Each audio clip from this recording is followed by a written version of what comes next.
But first tonight, though, we start with the fate of a Topeka landmark. The Menninger Clocktower is up in the air. A Topeka native hopes that she'll be able to convince someone to buy the property with a new documentary. KSNT News reporter Dan Garrett joins us live from West Topeka. And Dan, you talked to the woman behind the documentary.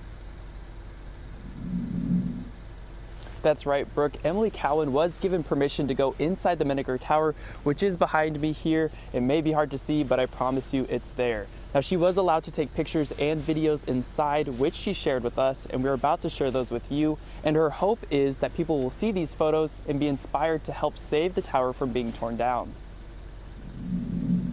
Many people gawk at the impressive Menninger Tower from the outside, but Emily Cowan with Abandoned Kansas is sharing what it looks like on the inside. These pictures captured by Cowan show that some of the building needs work, but other parts are well preserved. I have been in many abandoned buildings in my lifetime, and the owners have done a very good job of putting in money to stabilize it, keep it secure. Cowan is part of Abandoned Kansas, a company that keeps track of abandoned buildings and their history. She hopes the documentary on the Menninger Clocktower will help bring in interested buyers. As a Topeka native, this project really hits home for Cowan. She just hopes all of her work on the documentary will help save the historic building. It's architectural features. It's something that is, I don't want to say people don't care to put into buildings today, but you don't see it very often. Cowan's not alone in her fight to save the property.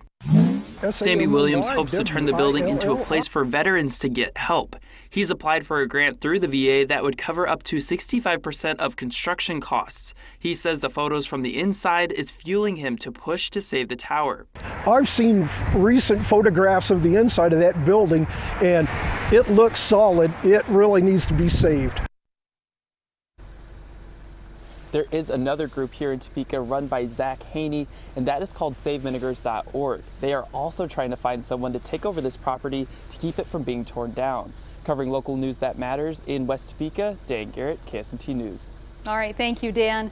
And if you want to see those photos again, we made them easy to find. They're on our homepage or our website right now.